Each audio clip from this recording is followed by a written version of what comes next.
some 23 years ago, the deadliest ever terrorist attack happened where the Twin Towers was bombed. Also, the Pentagon was bombed. In excess of over 2,900 people lost their lives as a result. The people of the United States would forever remember this day for the wrong reasons.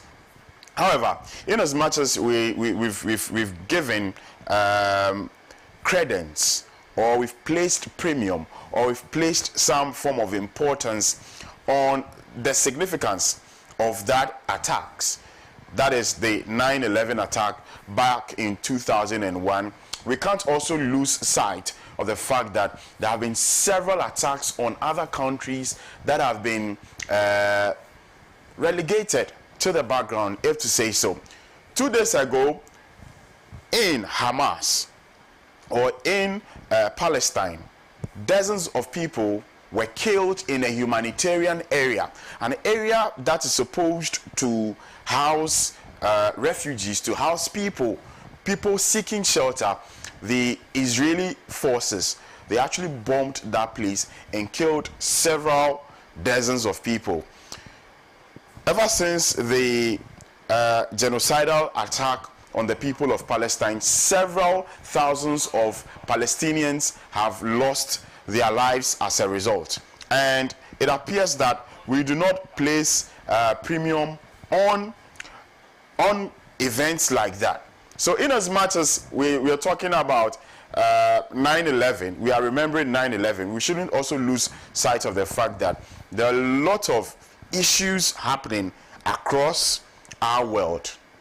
There are a lot of things happening in other countries that need the same attention or even more, because these things are still happening now, and some persons or some countries that have suffered this in the past are the ones even aiding it. So you look like a country, you look at a country like the United States of America that suffered the 9/11 attacks, you would think that we would rather be the ones to protect other countries that are being attacked by some, other countries as well. So for instance, you see the US heavily backing Israel, even putting in resources, funding, in quotes, their nonsense. So we shall talk about the 9/11 attack, but we shan't also lose sight of the fact that there are other things, there are other issues happening in our world. There are other issues happening on the African continent. There are other issues happening in other continents that need wrapped or perhaps even better attention than the 9/11 attacks. We know that human life is important. We cannot place more premium on one life than the other, and so the life of a US citizen is not more important than the life of a Palestinian citizen, especially if we say we want an equal world, a world filled with love and all of that. And so, this is my little take on today in history, some 23 years ago, on September 11, 2001. I want to officially welcome you to Good Morning Africa. My name is KOKU ALORMASOR. Over here, we do what we do best: exciting, thrilling, insightful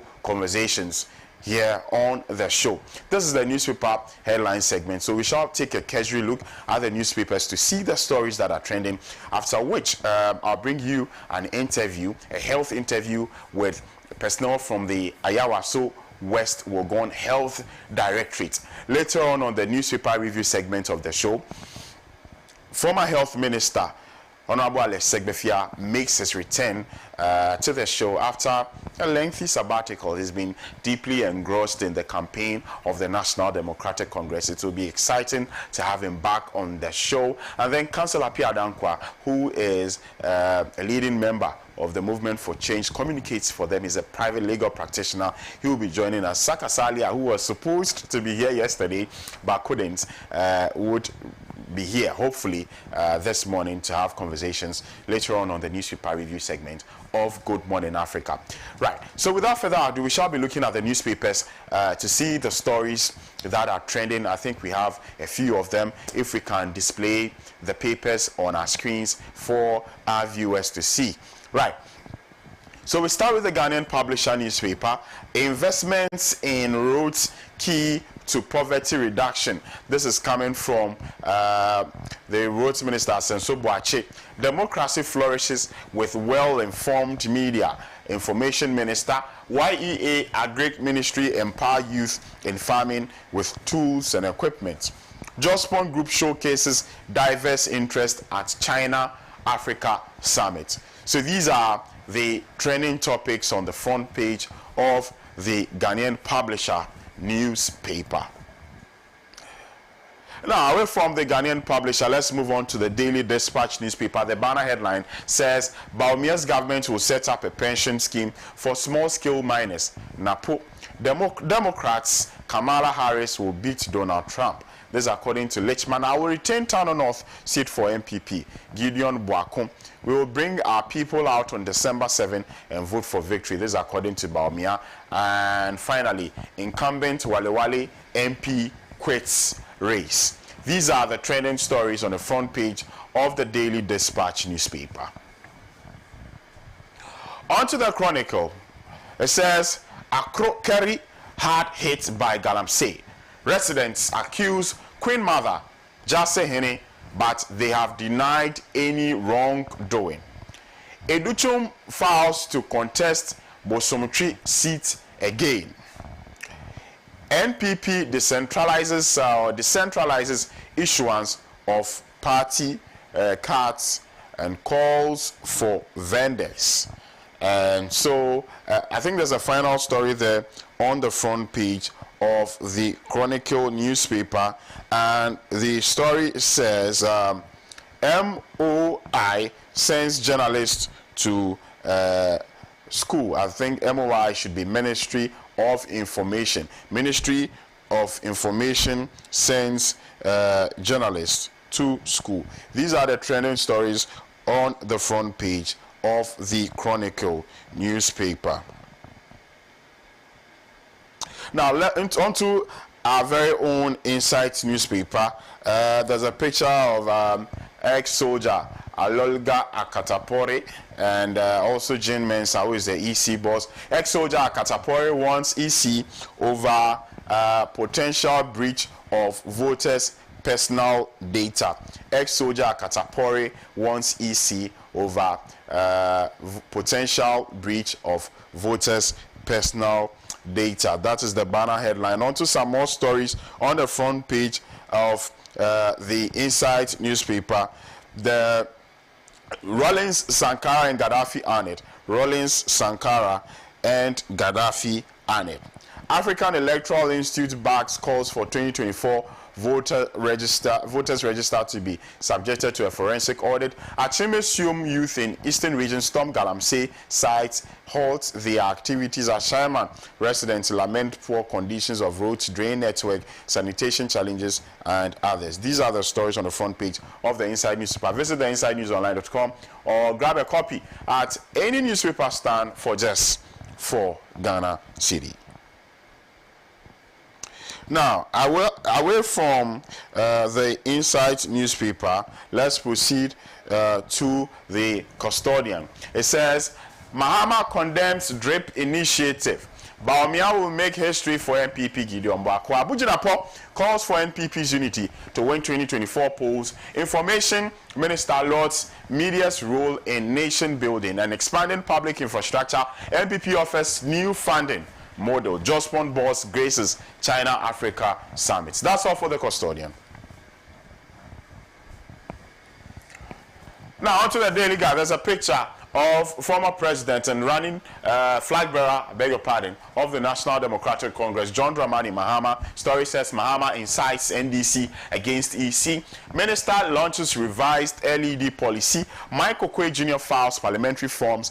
Larry Zuwera withdraws from MPP Wale Wale Primary. MPP's road infrastructure feet and marched as Senso Boakye arrested over Oyarefa violent attack. These are the stories on the front page of today's edition of the Daily Guide newspaper. On to the next one. We have the Daily Graphic. Strategic local development policy out. Documents aims to drive sustainable economic growth. Lawyer shortage hits legal aid. Deal with errant election officials. This is coming from a former chairperson or former chairman of the Electoral Commission, Mr. Afarijan.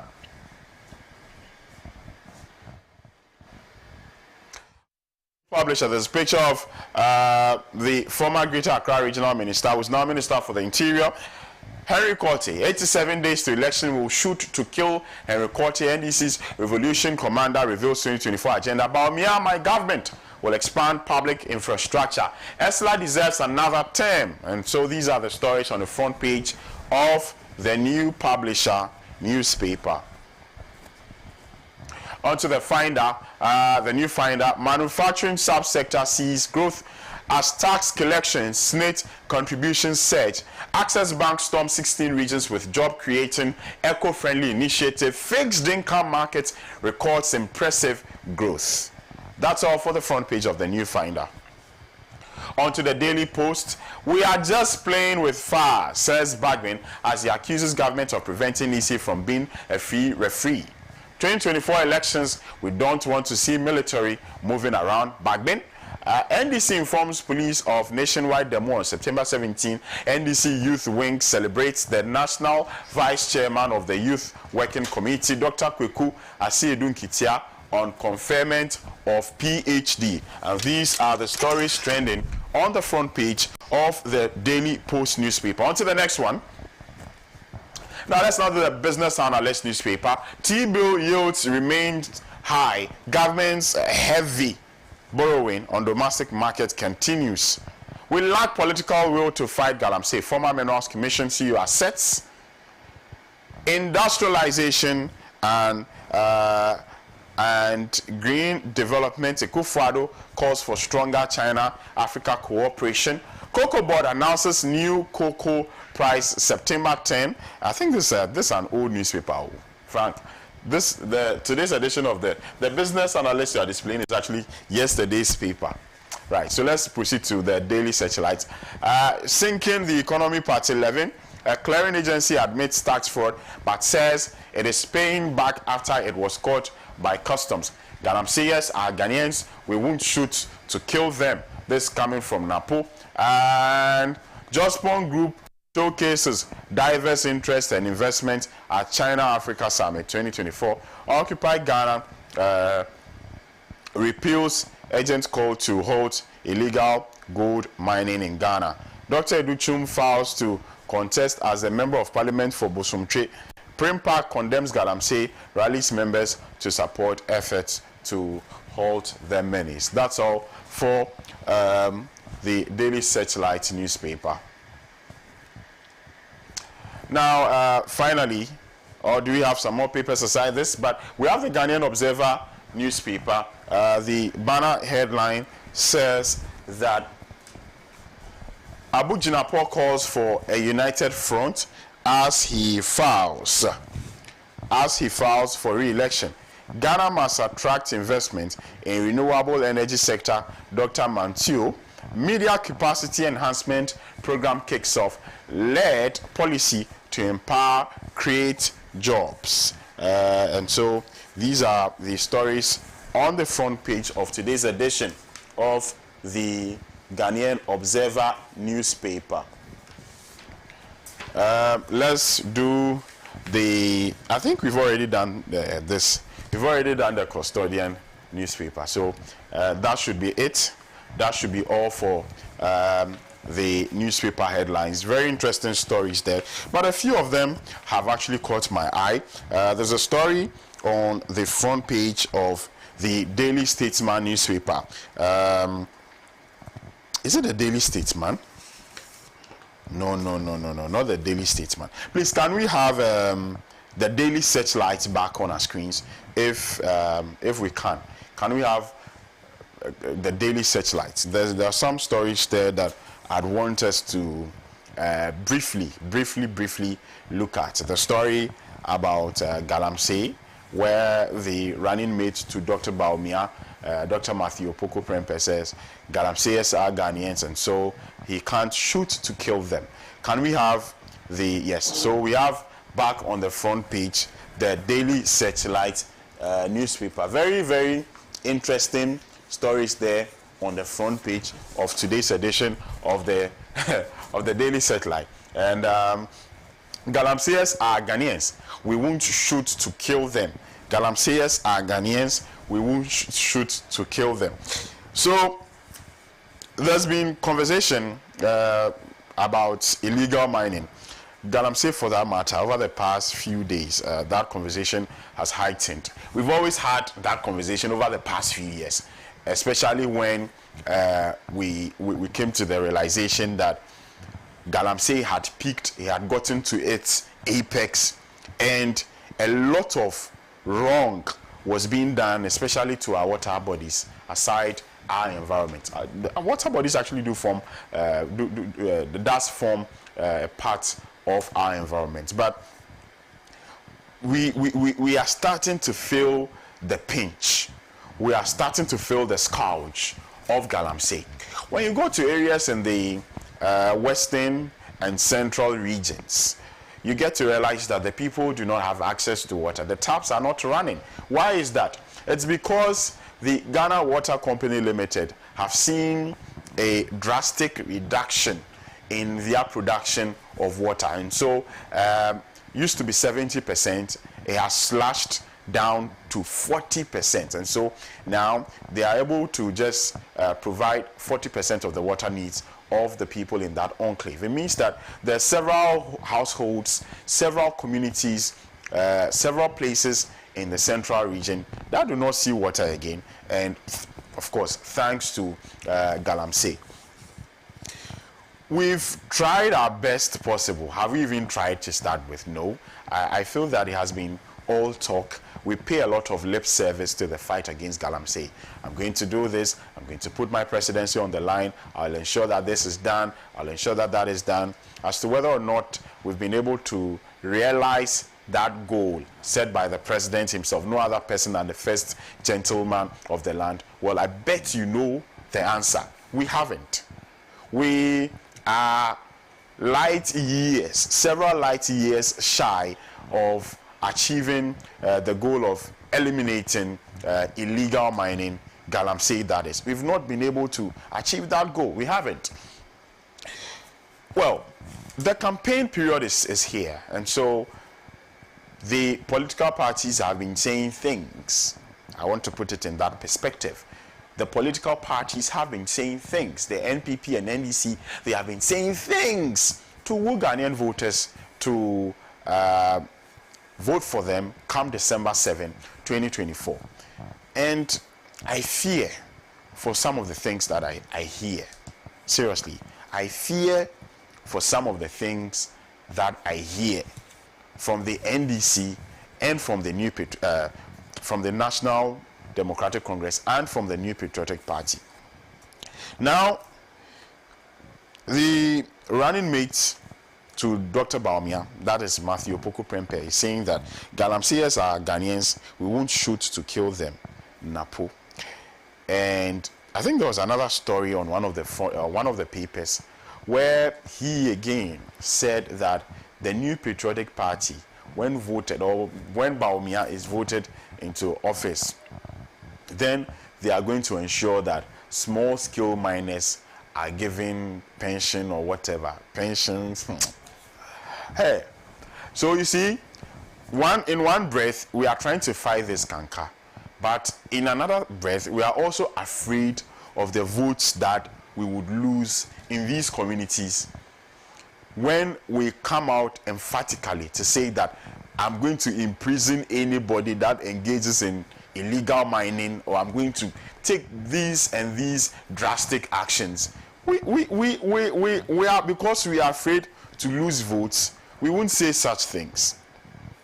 And because of the fact that these very people who are saying these things, who are top figures in the various political parties, are the ones who are neck deep in this canker. They are the ones who have the machines that are raping our environment, that are destroying our water bodies, these very people. So it is now making sense why they won't fight this canker head on, because the party needs money. Party needs car. So why would they fight it? Why can't they come out and tell the people engaged in Galamsey that if you do not stop, we are going to arrest you, we are going to jail you? They shan't, because they are the very people. That is the whole irony of the situation. So you have people who are engaged in Galamsey, people who are neck deep in Galamsey, the very people who are killing Ghanaians are the ones involved in this. Then they'll come and tell us, oh, this thing is bad, let us stop it. I'm going to ensure that we stop it. Not as if they are not the ones doing it. No. So that is the whole irony of the whole situation, that the very people engaged in Galamsey are the ones who are telling us that they are going to fight it. Such irony. Such blatant irony. Well, right. That's what I've got to say with regards to Galamsey. But later on the newspaper review segment of the show, what is coming up shortly, Councillor Pia Dankwa and Honorable Alex Segbefi and then Saka Salia will be joining Kwame Osudan. So yours sincerely, perhaps, if Kwame is in around, and we shall be having that conversation. We shall be talking about that strike in a humanitarian area in Palestine that has killed dozens of Palestinians, including women and children. We shall also be looking at Galamsey, the canker it is, and then of course we'd also pay attention to the National Democratic Congress, because they are saying that on the 17th of September, this month, next week that is, they are going to be protesting against the Electoral Commission of Ghana for what they describe as anomalies in the voters register. My name is KOKU ALORMASOR. It's been a lovely conversation this morning on the newspaper headline segment of Good Morning Africa. I've enjoyed it. Today, my co-host Ohima has been unable to be with me for some other reason, but I'm sure you've enjoyed it as you always have. Good morning to the 46 other African countries that watch us via satellite. Those of you watching us in some parts of Europe and South America, we are extremely grateful. I'm extremely grateful for your time. And those of you who have watched us or who are watching us currently on Facebook, YouTube, thank you so much. I want to say a special good morning to Mr. Martin Ofori. Mr. Martin Ofori taught me back in class 3 in Animari Primary School. I want to say a hearty good morning to him. I believe he's doing the watching. And to all of you across the length and breadth of the country, thank you so much for your time. But do not go away. The newspaper review of the newspaper review segment of the show is coming up your way shortly. I'll be looking forward to having you on it. Do have a pleasant morning. Bye-bye.